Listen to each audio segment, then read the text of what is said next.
যুক্তরাষ্ট্র ও ইরানের মধ্যে যুদ্ধবিরতির লক্ষ্যে একটি অন্তর্বর্তী চুক্তি হওয়ার পর নতুন করে টানাপোড়েন দেখা দিয়েছে মার্কিন প্রেসিডেন্ট ডোনাল্ড ট্রাম্প ও ইসরায়েলের প্রধানমন্ত্রী বেনিয়ামিন নেতানিয়াহুর সম্পর্কে।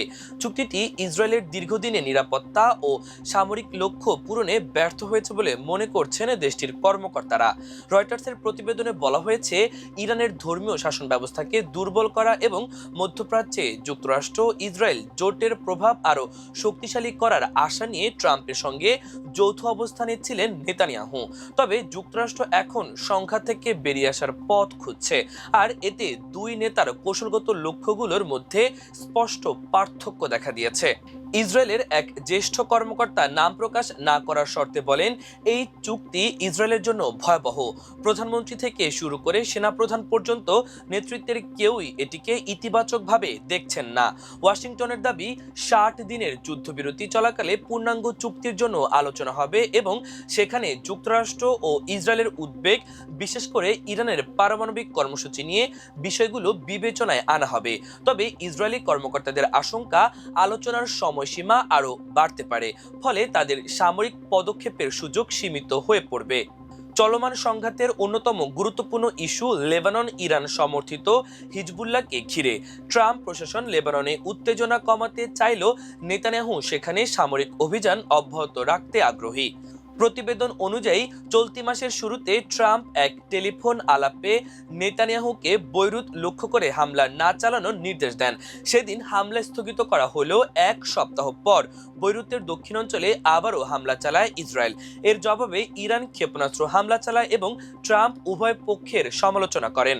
রোববার যুক্তরাষ্ট্র ইরান চুক্তি ঘোষণার কয়েক ঘন্টা আগে আবারও বৈরুতে হামলা চালায় ইসরায়েল, যদিও ট্রাম্প সীমান্তে সংঘটিত রকেট হামলাকে ছোট ও গুরুত্বহীন বলে মন্তব্য করেন।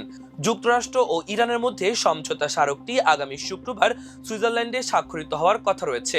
মধ্যস্থতাকারী পাকিস্তানের তথ্য অনুযায়ী এতে লেবানন সহ সব ফ্রন্টে স্থায়ীভাবে সামরিক অভিযান বন্ধের আহ্বান জানানো হয়েছে।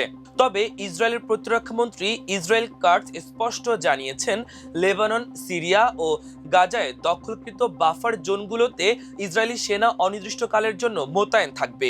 তিনি হুঁশিয়ারি দিয়ে বলেন, লেবাননের ঘটনাকে কেন্দ্র করে ইরান যদি ইসরায়েলে হামলা চালায়, আমরা সর্বশক্তি দিয়ে জবাব দেব।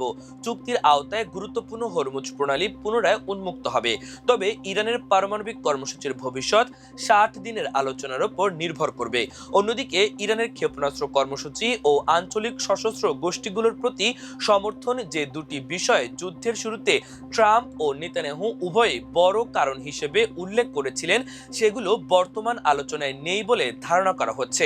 আগামীতে অনুষ্ঠেয় নির্বাচনে পরাজয়ের আশঙ্কার মুখে থাকা নেতানিয়াহুর জন্য এই চুক্তি নতুন রাজনৈতিক চ্যালেঞ্জ তৈরি করছে।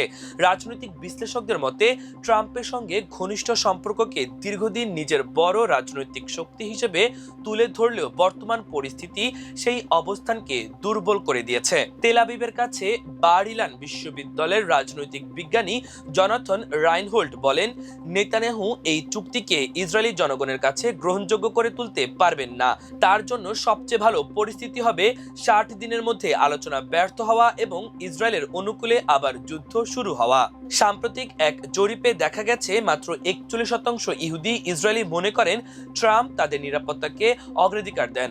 মার্চ মাসে এই হার ছিল 64%। এদিকে ইসরায়েলের জ্বালানি মন্ত্রী এলি কোহেল বলেছেন, ইরান যদি আবার পারমাণবিক ও ব্যালিস্টিক ক্ষেপণাস্ত্র কর্মসূচি পুনরুজ্জীবিত করার চেষ্টা করে, তবে প্রয়োজনে ইসরায়েল একাই ব্যবস্থা নেবে।